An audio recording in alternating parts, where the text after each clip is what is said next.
Good morning, everyone, and welcome to this discussion on the voluntary carbon market. This is a market that is estimated to grow 13 times by 2030. The value of this market reached 1 billion in 2021, and some researchers predict that it could be worth up to 30 billion per year by 2030. My name is Per Lindberg, and I'm an energy and infrastructure partner at Morrison Foerster, based in Singapore. I have advised clients in this market for a long time, and I have seen firsthand how this market has grown, and especially how the interest in this market has grown exponentially. Some say it is essential to the fight against climate change. It is also a market that has come under a lot of scrutiny and controversy, which has contributed to establishing global initiatives to improve integrity, standards, quality, transparency, and trust, such as the ICVCM and the VCMI, which we will come on to later on in our discussions. I am joined here today by a panel of industry experts. Jonathan Rotter, or JR, a senior attorney and climate practice chair at the Nature Conservancy, a UN-based environment NGO. Joanna Tan, an associate director at New Forest, which is a nature-based asset management firm. And Alexandra Carranza, legal counsel at Vera, the world's leading carbon credit registry. Welcome to the panel. We will discuss what carbon credits are, how they are transacted in the market, and what corporates should think about when buying carbon credits. I think it's worthwhile to say a few words on the role that the voluntary carbon market plays in the fight against climate change. In the context of corporate path to carbon neutrality or net zero, it is generally agreed that it should be supplementary to companies' efforts to reduce greenhouse gas emissions. It is inevitable for most companies out there today that despite all energy efficiency and emissions reductions efforts and strategies, they will likely still emit a certain amount of greenhouse gases. The VCM presents one way to offset those remaining emissions. And by doing so, the voluntary carbon market can help finance and catalyze projects and technologies that reduce or remove carbons from the atmosphere. In other words, it may unlock much needed private sector financing in the climate space. Before we delve into our discussions, I'd like to first cover off some basics, starting with what is a carbon credit? A carbon credit is a certificate that represents 1 metric ton of carbon dioxide equivalent that is either reduced or avoided from being emitted into the atmosphere or removed from the atmosphere.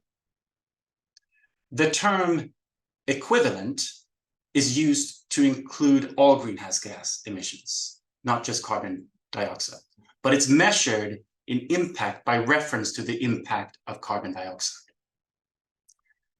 The two broad categories, reduction and removal, are each in turn broadly divided into technology-based and nature-based reduction or removal credits. Avoided deforestation, for example, is a nature-based reduction or avoidance credit. In terms of removal credits, carbon capture and storage is an example of technology-based removal credit. Whereas reforestation or afforestation, that is planting trees where they have not grown before, are examples of nature-based removal credits. Whatever the nature of the credit, they need to meet certain criteria, including that they need to be additional, permanent, of high quality, and independently verified. Our panelists will discuss this in a little bit more detail later on. A voluntary carbon credit is considered voluntary simply because it is not bought and retired to comply with law. The compliance market, on the other hand, is regulated by mandatory national, regional, or international carbon reduction regimes. The compliance market makes it more expensive to pollute. It puts a price on carbon. This can be done through a cap and trade or emissions trading scheme or a carbon tax scheme, like here in Singapore. These compliance markets have been implemented across a number of jurisdictions as part of countries' efforts to reduce their emissions. This is known as nationally determined contributions under the Paris Agreement. Today's discussion is not about the compliance market, but it is important to understand the wider context in which the voluntary carbon market operates. In Singapore, the carbon tax is today $5 per ton of GHG emissions, but it is planned to increase incrementally to up to $80 per ton by 2030. From 2024, in Singapore, corporates can use high integrity international carbon credits. Remains to be seen what that means, but they can use those credits to offset up to 5% of their carbon tax liability. In other words, corporates could buy carbon credits in the voluntary market to meet its carbon tax liability. This is where the cooperative framework under Article 6 of the Paris Agreement for the international transfer of mitigation outcomes, known as ITMOs, would play a very interesting role. With all of this in mind, I think we are ready to kick off the discussion with my panelists. So, JR, why don't we start with you? What role does the Nature Conservancy play in the voluntary carbon market? Well, part of the Nature Conservancy is a large global environmental NGO, as you mentioned, by some measures the largest in the world.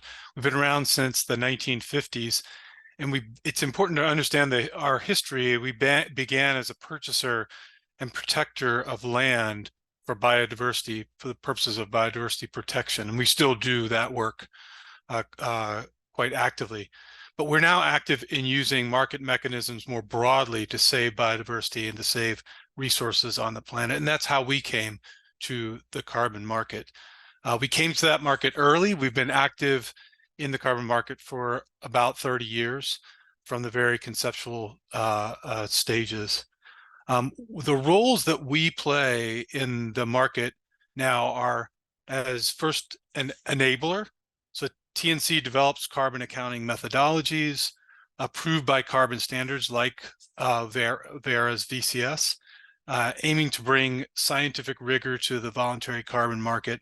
We actively work with ICVCM, as you mentioned, in VCMI, Vera, and other standards in order to improve project quality and improve the benefits to the environment.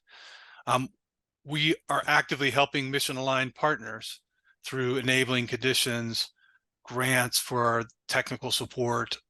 This is mostly other NGOs around the world that are working in this space. We also play the role of supplier. So we do have our own projects that we implement. They're very nature-based, as you mentioned. We believe we're generating very high quality and high integrity carbon credits, and we're operating those projects really in the spaces that we have functioned for the past 70 plus years, really in the areas where we can see those projects really protect biodiversity. So those are the kinds of areas, those are the kinds of things that the Conservancy is involved in this market. Right, thank you. And you mentioned your role as supplier of nature-based carbon credits. Could you just give an example of a project that you're involved with that does that? Sure. I mean, you know, our core, we are a biodiversity protection organization. So the kinds of things that we work on would be afforestation or reforestation work that you mentioned, especially restoring natural landscapes to the kinds of to their natural state. Avoided deforestation, so protecting threatened forested areas around the world. We are also involved in more innovative and cutting edge kinds of things. So whether that's some of the projects I think you may hear about from New Forest, like their peatlands projects, we're also involved and what are called blue carbon projects. So projects that are generating offsets in the ocean space. So Right. we're active in all those natural areas. Good stuff. Thank you, JR. And Joanna, why don't we turn to you? So New Forest, what role does New Forest play in the voluntary carbon market? Yeah, no problem. Firstly, good morning to everyone, and thanks to PA and ACC for organizing this webinar that will hopefully be very educative and helpful to the attendees. New Forest is one of the world's largest nature-based solutions investment managers. We focus mainly on sustainable forestry and conservation projects, and we are active in both the developed markets and also the emerging markets. We have always been very active in developing, implementing, and managing carbon and ecosystem conservation projects since our inception in 2005. So for carbon projects specifically, New Forest has actually been more active in the compliance market that you mentioned, in the California Cap and Trade Scheme, Australia, New Zealand. We have always emphasized as a firm on the role of conservation in a productive landscape as the cornerstone for our approach. And from the very start, since our inception. So we are actually quite heartened to see that the voluntary carbon markets is now being recognized as a mechanism that, that rewards such approaches that we have always been adopting. Right now, New Forest is actually developing our first voluntary carbon market project in Asia. And it will be like a wetland restoration, peatland rewetting kind of project. Oh, interesting. Do you have any other details around that you can share? Yeah, so I think in the past, we have always said that, conservation has been a cornerstone of approach that was actually seen as a cost. But now with the focus on voluntary carbon markets and, the ability to sell carbon credits for revenue, that actually makes it more enabling for us to broaden or to broaden our approach in all our projects. And for that that actually also helps to broaden the sort of asset class of carbon credits as an investment tool. And this becomes an opportunity to generate additional financial returns and also generate quantifiable, measurable climate impact. So I think that's a great outcome. Fantastic. Great to hear that. Thanks, Jana. So Alex, why don't we turn to you? Could you help us understand the role that Vera plays? And obviously, I think the listeners would love to better understand how you turn a greenhouse gas emission reduction that projects around the world are generating. How do you turn that into a carbon credit? What is the process for that? Okay, so well, I just want to say hi to all. I'm sending greetings from Australia. So it's still morning for me. So good morning, everybody. So I prepared some slides for this, and hopefully so that you can walk through this conversation with me. So yeah, who we are. Vera. Oh, next slide, please. Our role in the VCM, who we are. Vera is a non-for-profit organization based in US and established in 2007. And our mission, as you can see, is to accelerate action on climate change and sustainable development through standards that drive investments to achieve measurable high integrity outcome for global stakeholders. So what is actually our role? Next slide, please. This is just a little figure so you can understand what place Vera occupies in the VCM and which stakeholders we have relationship with. So Vera is a GHG creating program. So if we put all the stakeholders together, Vera would be on the supply side, because we will help, I will explain this later, but we will help facilitate transactions in the VCM. So Vera is a standard setting body. Our role is to build standards for activities as diverse as reducing deforestation and improving agricultural practices, to addressing plastic waste and achieving gender equality. As Per said before, we currently manage the world-leading voluntary carbon market program for climate action, which is the VCS standard. Next slide, please.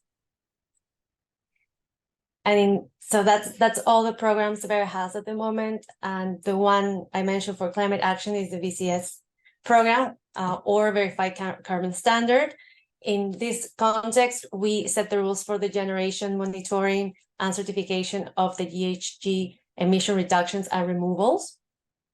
And well, just a side note, the VCS standard is currently considered as the largest GHG creating program in the world because of its strict rules and requirements, our adaptiveness to new science and technological developments, and transparent information about all projects and activities which are publicly available on the Vera registry.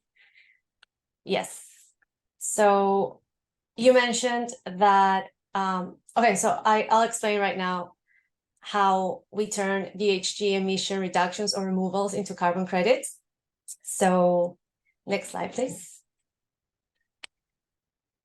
So maybe to start, the VCS standard has three main components. The first ones are the methodology part.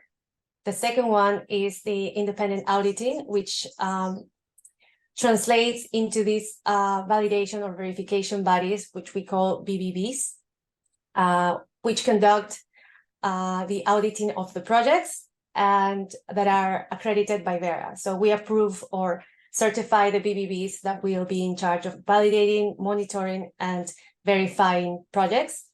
And then the third component of the VCS program is the registry system. So next slide, please.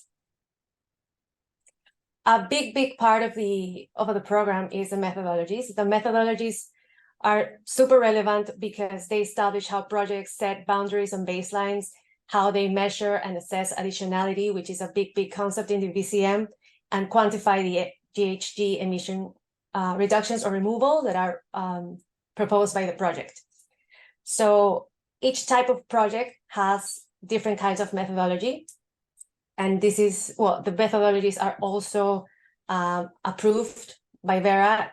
And next slide, please. So that's how you basically start the idea, the concept note of a project. Let's say you have a project that aims to reduce deforestation and land use conversion. To be able to convert those GHG reductions to a carbon credit, it all starts with submitting this project description to Vera. And for that matter, you have been assessed by technical experts and selected a type of methodology that goes with the project you are developing. So you submit the project to Vera, and we verify if the project description satisfies the Vera requirements and rules, and including, of course, that the project has applied the right methodology under the VCS program. All of this information is online. So the methodologies are published, all the formats to be filled to list the project are published, as well as the detail on the process to do it. So you start sending that information to Vera, Vera reviews, and the process starts. We review that the information is sufficient to create the project record and then list the project. So to issue, there's two big phases, the registration process and then the issuance process. So that's the project listing, and to finally be able to issue credits, there are three main activities that are going to be developed. The validation process, the monitoring process and the verification process. So the validation is an independent assessment conducted by the VBBs that I mentioned before to determine whether the project conforms with the VCS rules. This is done by an independent body. Then in time, it comes the monitoring period, and that aims to collect the data for the next period, which is which is the verification stage, in which there's again an independent assessment meant to verify that the project has in fact reduced the emissions as planned.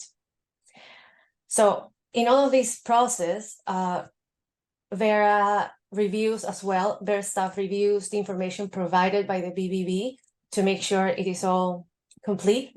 And then the project is ready to issue carbon credits. Can I have the next slide, please?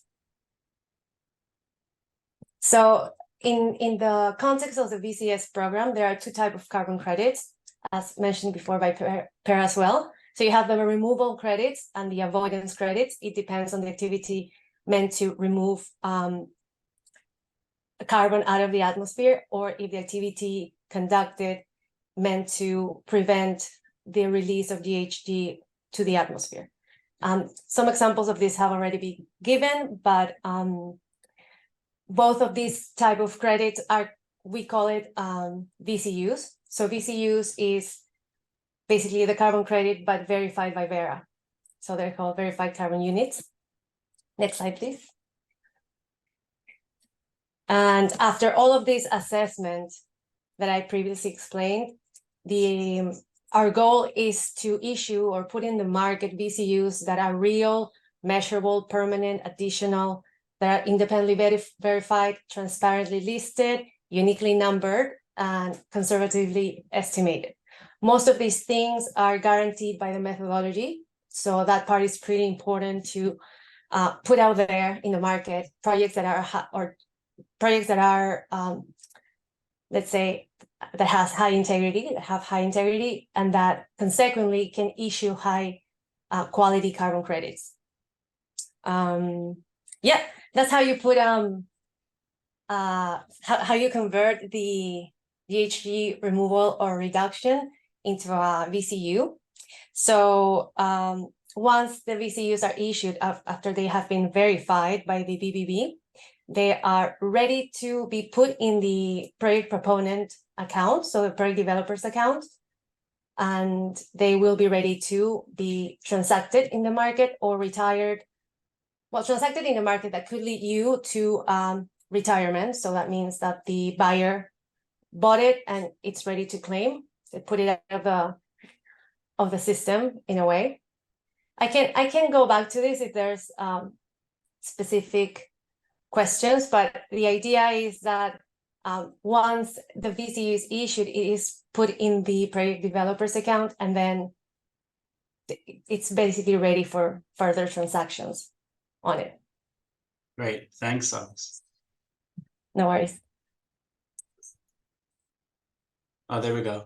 That's really helpful, Alex. So listening to that, I'm curious. Are all carbon credits created equal, or are some better than others? Just very briefly. You don't have to go into much detail. Yeah, no, not a problem. So in the sense of issuance of a VCU, all projects have to follow the same procedure. Right. So as you said, one VCU is one TCO2 equivalent, 1 ton of carbon CO2 equivalent of removal or reduction achieved. So the thing I think that varies is the price you put that in the market. So in the VCM, the price of carbon credits is set considering the emission reduction or removal project that generates a carbon credit. So, well, the standard that is used to certify it, the size and location of the project, the co-benefits it generates. So they all have the same, they all mean the same in the sense of they all, one VCU will have that equivalent, but the price is a thing that will change depending on the characteristics of the project itself. Yeah, and I suppose also some buyers might prefer credits from certain projects, technologies, or locations, and so it can't really be, value can be in the eye of the beholder kind of thing.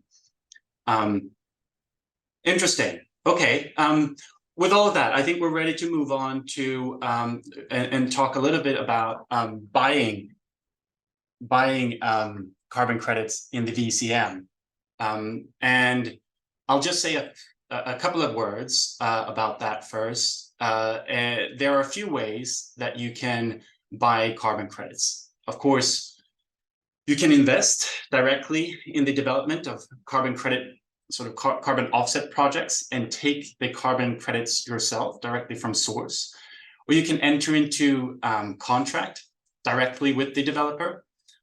This contract is often referred to as an emission reduction purchase agreement, or ERPA. These contracts include standard sort of offtake terms, such as volume commitment, delivery schedule, pricing, carbon credit specifications, representations, and warranties, etc. You can also buy credits from, as Alex mentioned, or had on her slides, from a retailer or an intermediary of carbon credits. The contract for this is often referred to as a secondary ERPA, or SERPA. And through these contracts, you can buy credits on a spot basis, or you can take a long-term offtake of credits. So if you have a net zero goal by a certain date and a long-term fixed or a floating price ERPA might be the option for you. There are also a number of exchanges and platforms for carbon credit trading across the world. Examples close to home would be Climate Impact X and Air Carbon Exchange. And these offer sort of trading on a more standardized contract basis from different projects and locations around the world. So with that in mind, Alex, you know, in the transaction space, buying and selling carbons, what's Vera's role in that? Okay, thanks for the question. So Vera isn't really a part of the transactions or deals. Vera also, like, it certifies the project, but it doesn't take part in any contractual arrangement that the parties may have. So, for example, as you said, the pre-proponent, the buyer, the brokers, the sellers, we don't get involved with that. What we do is facilitate the transfer or retirements of VCUs as required by the account holder, the party who has the credits, and we do that through the Vera registry. But Right. Vera maintains an impartial position in the market, and we don't involve in the transactions. We don't develop projects. We don't provide consulting services. We just operate the Vera registry, and we have these GHG trading programs. Got it. So the carbon credit basically exists on your platform, is transferred on your platform, it's retired on your platform, but the actual transaction occurs outside of your platform. Is that? Yes. Yeah. Yes, Good. that's correct. Yeah. Good stuff. Okay, so Joanna, why don't we check in with you on this? How does New Forest sell carbon credits, or would sell carbon credits? Yeah, thanks. So like I mentioned, New Forest is actually looking to develop and implement these voluntary carbon projects firstly in Asia and then soon to be in Africa as well. We basically plant trees that absorb carbon, and that is a removal credit, or we actually actively conserve landscapes such as wetlands, ecosystems, and that's actually a voided credit. So these credits will New Forest actually sees more organizations that are interested in investing upstream, like you mentioned, into the said projects itself. So they are more assured of the quality of the methodologies and the management of the carbon project. This is and our second round Asian fund for new forests actually will look to generate these credits that will firstly be made available for our fund investors to purchase if they wish to. And if they do not wish to purchase those credits, then it will be sold on the open market to third parties. That's how we are looking to sell our credits, and all our credits will, be issued will actually be of integrity, aligning to different protocols of rigor, such as the VCS as well. Yeah. And I suppose for buyers to basically get involved in the source, obviously is one way to do due diligence in terms of avoiding greenwashing, etc. Basically, the more involved you are, and the more aligned you are with the methodologies and the ambitions of the generating project, the better protections you have against greenwashing. I think. Yes. So do you have requirements of buyers? Do you put any requirements on the buyers that you have? Yes, so I think New Forest is actually one of the, we would like to thank ourselves as, being on the forefront of this. We actually thought about what we call demand integrity, which is what the buyers will do with the credits. Yeah. We have implemented that demand integrity policy because we believe that, carbon credits should be used in a way that supports genuine emissions reductions in line with achieving net zero emissions across the global economy by 2050. So we support the credits to companies that have a credible climate strategy to meet their voluntary climate commitments. So we will actually undertake an assessment of the would-be buyers of our carbon credits to make sure that they align with our demand integrity policy. Abate first, reduce, and then only using the credits for the last mile or the last residual emissions. So that's what we do as a firm, as a corporate. Got it. So I think we're ready to move on to the challenges and risks in the voluntary carbon market. And JR, I'd like to bring you in on this. What would you say are the key challenges and risks involved in implementing carbon offset projects, and how do you address them? Yeah, I mean, it's a complicated space. So we've been working in this space for decades, and I can say that it continues to be challenging. There are the concerns about additionality and permanence. Additionality meaning that you have to find a way to demonstrate clearly that the benefits of the project would not have occurred without the project itself. And permanence, the idea that the benefits themselves are going to be long lasting. And there are some mechanisms in the standards like Vera has to help with permanence issues, but you really need to have an actor that is quite dedicated to the long haul. There's social and environmental impacts that we need to be deeply concerned about. We're working in these communities, and like Joanna referenced this previously. The projects really need to ensure that the carbon right holders are identified and they are included in the design, as well as being beneficiaries of the activity and the financing.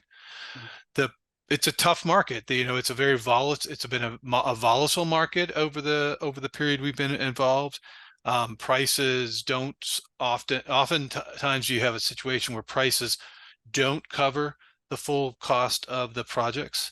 We're in the business of biodiversity protection at the Nature Conservancy, and we see this mechanism as a way to help pay for the price of the real costs of protecting property, but it doesn't always cover all of those costs. There are regulatory changes that are coming. It's an evolving regulatory market and policy market. So we're seeing greater interest on behalf of the countries where we do these projects in setting some standards themselves, or setting rules for how proceeds might be divided. So that also is something that we have to keep our eyes on and maintain relationships. We have the Nature Conservancy is active in a staff in 70 plus countries around the world. So a lot of that effort is in creating relationships with those governments to understand where they're heading. And then, finally, but certainly not the least concern, is reputational risk. The market is, as you mentioned, has been scrutinized quite readily over the past recent years, especially, and that scrutiny is going to impact the market itself. And so you need to be working with a developer that has a strong reputation for adhering to the best practices and being transparent and communicating clearly about the outcomes of the projects. So there's a smattering of challenges, but it's a challenging market to work in, that's for sure. Yeah. Thanks for that. That was really helpful. And Alex, JR mentions reputational risks. There's been a lot of media attention on issues regarding lack of integrity, lack of transparency in the voluntary carbon markets. What are your thoughts on that? So this is a big issue like itself. We could spend hours talking about this. We don't have hours. Hours and hours. This is a hot topic. Well, I feel like in time expectations in the VCM have evolved, like naturally, as JR mentioned, we want the VCM to scale up, to continue mobilizing climate finance to mitigation actions. But we also don't want to overload the VCM with all these requirements and all these. This is already a market with a lot of uncertainty, especially in projects that are, for example, red projects that manage high risks in terms of their like putting it together. So I think these new, more strict expectations create more scrutiny and sophistication from the demand side, so the buyers, the market stakeholders, and the society in general. Well, especially the relationship between the demand side and the project developers and the GHG creating program as Vera. We seek to create carbon credits that represent real emission reductions, that they deliver real results, and that they support the global efforts of decarbonization. This is all true. We just so to meet the current demand, the VCM needs to be constantly improving this ever-evolving VCM. There's a new paper every week about this. It's really hard to keep up. But well, I feel like the way to meet these demands is through science. And science is made available to us as it progresses. So I think science is the one thing that made the difference between what we considered before a high quality carbon credit, like 2007, and now. Because in fact, I think we would all agree that the characteristics of a high quality carbon credit are the same, like ensure permanency, additionality, and those concepts haven't changed. What has changed is what we think about those concepts now in light of science. So it's just, it evolves as we evolve. So we just have to adapt and keep improving. That's what it is. So constant improvement and commitment to the best possible outcomes in this fight that we're doing together, especially the VCM. There's also acknowledgement that this is a self-regulated market. We all share the same objective. So I read something, an article before that said, let's not forget the bigger picture here. We are all trying to scale up the market from our own position. So yeah, I do feel like we have been talking about this before. Scrutiny is necessary for us to keep improving, but that improvement will be done only as science allows us to do it. The changed paradigms, change the ways we interpret concepts. And yep, well, that led us to the ICBCM and the creation of core carbon principles and assessment framework to guarantee a standardization in the market of what a high quality carbon credit is today. Yeah.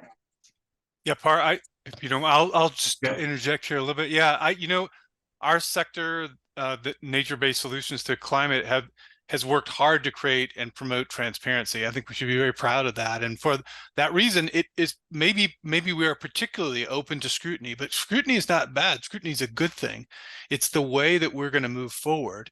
It's through public and expert scrutiny that we are going to achieve continuous improvement. And that's what the environment deserves. I mean, frankly, the planet needs for us to continuously look to try to improve on the standards that we are creating, and we have to act with the best information that we have in front of us. We can't be paralyzed by imperfection, but we need to follow the science and allow it to take us through our experience and through greater science to better and better standards. I do want to, other thing I want to do is I want to applaud some of the things we've also heard earlier here about the importance that carbon offsetting is how you get the final mile. I think Joanna talked about. I think it's a really good way to look at it. The solution to this climate problem is not in offsets. Offsets is one potential tool to help us with this, and we need every single tool at our disposal in order to win this battle. But the first thing has to be reduction in the emissions, and so that's what we're looking for in the folks in the companies that we work with as well. Thanks, JR and Alex, for those insights. Joanna, what do you think buyers should look out for when buying carbon credits? Can I just say I agree totally with Of JR course. and I think they hit the nail on the head, that those are the key attributes. For new forests, as we develop projects, there are some key aspects that we also focus on. One would be the co-benefits generated. So the sort of alignment to provide for robust, credible, and significant climate, community, and biodiversity benefits in a very integrated and sustainable manner is very important to us. The other one would actually be engagement with the local communities as stakeholders. We actually champion and really fully support this concept of FPIC, which is free, prior, and informed consent, so that we engage very extensively with local communities, and they actually have the right to, provide or even withdraw consent as and when at any point. So that's why we always make sure that we have the social license to operate, the alignment. And this is actually a key pillar of all our environmental and social policies as we develop carbon projects. Is really to engage in discussions and to make sure that they are aware of how we are going to shape the design, implement, monitor, and evaluate and generate these credits. So that's a very important aspect to us. And of course, all of it must be, we undertake a lot of due diligence to ensure eligibility, which is the project's ability to actually deliver a real and measurable, quantifiable kind of climate impact. That is actually the first and foremost criteria, but it is also the most important. Yeah. Thanks, Joanna. Alex, so Joanna mentions due diligence. Clearly, part of Vera's job is to verify and diligence the emission reductions sort of generation. So what do you think are the key questions that buyers should have in the back of their mind when buying carbon credits? Do they need to do due diligence themselves as well? Yeah, for sure. So from Vera's perspective, we rely on the BBB's due diligence, although we do also review, Vera staff reviews this due diligence process. They do. And we set the guidelines for them to conduct their own analysis. So that's how we do it from Vera. But from a legal perspective in general, Due diligence needs to include a property title assessment from both the area and over carbon, as well as FPIC and social safeguards. So yeah, if I was a buyer, advising from a buyer from a legal perspective, I would for sure strongly recommend this kind of assessment. Then, like from the property rights perspective, we want to know if the project proponent has control over the area where the project is developed. And we also want to know if there are conflicting rights that will get in the middle of the project proponent controlling the area, right? Concerning carbon ownership, if it is state-owned or is it carbon private property in that jurisdiction? And we also want to know how the regulatory framework looks like. Can we transfer, how can we dispose the carbon credits? Is there, I don't know, like a prior approval of the price from the government? And this takes more relevance as governments develop these carbon frameworks. And also create their own markets. It's a very interesting topic, just that carbon ownership. And well, from the social perspective, just to finish that part, just to identify the relevant stakeholders, because then you don't want to be in a situation where you didn't consider one particular stakeholder and they have rights or are going to be affected or impacted by the project, and then that having an impact on the carbon credits generated by the project, right? So FPIC rights are key in this assessment. Awesome. Well, you mentioned a lot of stuff there that I would like to speak out on, but I'm not. What I am going to say, however, is, so we've mentioned different sort of integrity initiatives, and I think the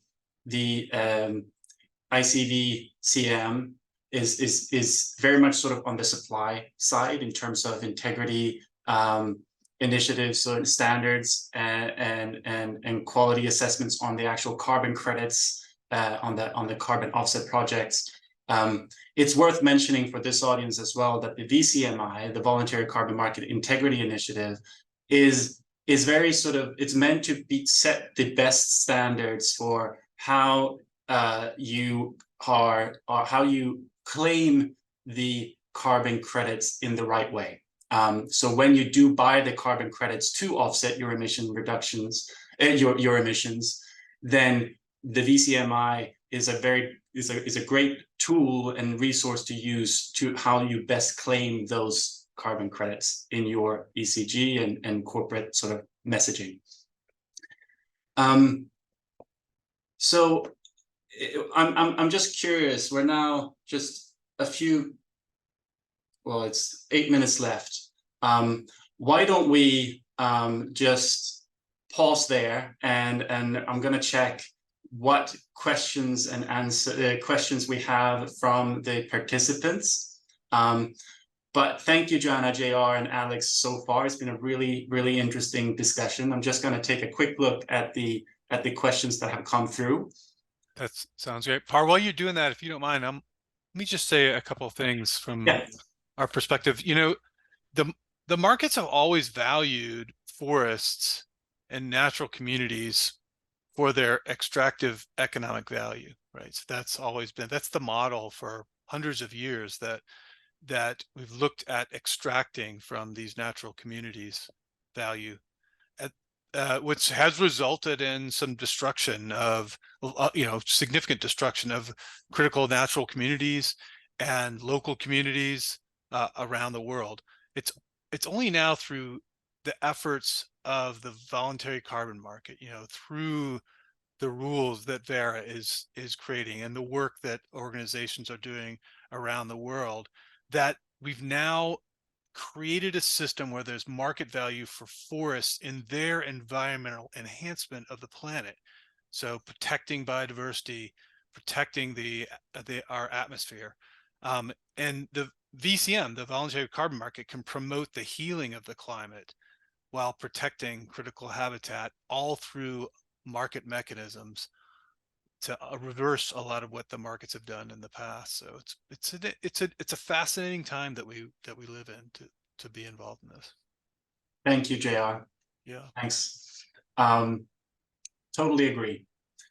And I see that we have quite a number of questions, and I just want to say up front, we're not gonna be able to go through all of them, but I promise that we will follow up with each and every single question after the webinar. But I have selected a few questions here that I think are great for each of you, and I'll start with this one's, I think, for you, Joanna. What do you think the voluntary carbon credit market supply and demand outlook looks like for Asia? Yeah, I think the case for investing in nature, like what JR said, is huge. According to the IPCC, agriculture, forestry, and other land use actually account for about 23% of greenhouse gas emissions today.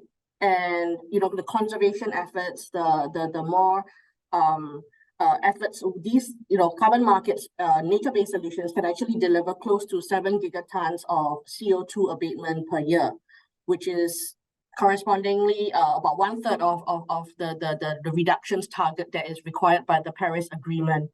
Asia is the sort of the fastest growing region in the world, and we still have a lot of natural landscapes left here. So I think the opportunity is huge. New Forest strongly believes that the voluntary carbon market is one avenue and one opportunity to back the highest impact climates, the solution that can actually deliver one of the highest climate impacts, while also still generating attractive risk-adjusted returns for investors and organizations. So even though this is a very young sector and a very nascent sector, but it is rapidly evolving, rapidly maturing. A lot of exchanges have been set up, CIX, Bursa in Malaysia, and even just yesterday, Indonesia carbon exchange. So definitely, I think the opportunity is huge. We just need to mobilize the capital into the markets.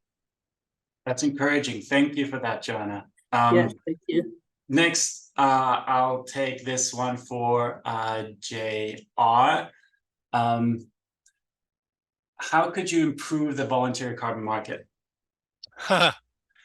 I think we're constantly improving the voluntary carbon market, right? I think through science, right, is really how we're going to continue to improve, because what we're looking to do is to not be, as I mentioned, not be paralyzed by indecision and by imperfection, but move forward with the information we have, but constantly be pushing to try to increase our capability to measure what we're doing and to take care in ensuring that what we're doing has lasting effects. It's there are new approaches coming for nature-based project baselines that I think are going to really strengthen the work that we do, and then the assurance that we all feel that we have accomplished what we've set out to accomplish. The Conservancy is working very closely with academia and other organizations to see that as just an example of the kind of thing that we want to see continue to evolve and improve in the space. Great, thank you, JR. And we have 1 or 2 more minutes. Alex, I got one for you. Will the compliance market and the voluntary market become one market one day? I think one day far away. Because that would mean that all countries have their own compliance market, right? Or somehow implemented, a compliance market in their jurisdiction, that we can say that VCM is no longer needed. But in the short term, I feel that the VCM will keep on existing in parallel to the compliance market, just because they have different purposes, and so far it makes sense. But as countries begin to develop their own compliance markets, as a consequence of carbon pricing, they will probably reduce the relevance of that or the space we take. Right, but I don't see that happening very soon. Very soon. I read an article that said that we would be lucky if by 2050, was it 2050? Yeah. It would be ideal for these markets not to exist, because it meant that everybody assume or internalize externality of climate change. So we should aim for a year where even markets don't exist, because we already internalize those negative effects of climate change. Yeah. I love that. Thank you so much. And to Joanna, JR, Alex, thanks so much for this discussion. I really enjoyed it. Thank you, Par. Thank you for pulling us together and giving us the space to have this conversation. My pleasure. I think with that, Sheila or Jasmine, I can hand over to you for some concluding remarks. Thank you, Par, and to excellent panelists. I learned a lot. I started coming in quite green, all pun intended, and I picked up so much. And I think, John, what you said at the end, this phrase, I don't have time to do a full summation of taking copious notes, but you said, and I quote, options to measure what we're doing and ensure what we do has lasting effect. I love that, right? Because this is what this whole panel was about, to try and ensure that we are creating a pathway for our next generation that's going to have a sustainable world. So I think the options you've presented in terms of how to buy carbon credits, the challenges and the risks, and the fortune telling or wishful thinking by 2050 that this whole market doesn't exist, Alex. That's fingers and toes crossed that premonition comes true. So, Per, you were fabulous in bringing out so many different aspects of a very interesting topic that we're barely scratching the surface. As Alex said, that could take hours and hours, and we could have a full day discussion list and still not even get to anywhere close to how much we need to learn. So thank you so much. And to the audience, your questions were fabulous. Thank you for participating and asking the questions. I'm sure Per will be more than happy to follow up if you have questions. MOFA has generally been pretty generous with following up with attendees in terms of giving more information. So feel free to reach out. And as always, if you have suggestions for more topics, whether like this or others, do reach out to anyone on the ACC board. We're here to serve our members. We are only as good as our members feel about the benefits they get from the association. So with that, thank you so much. And MOFA and to all the panelists, Alex, John, and Joanna, thank you so very much for your time and your insight. Thank you.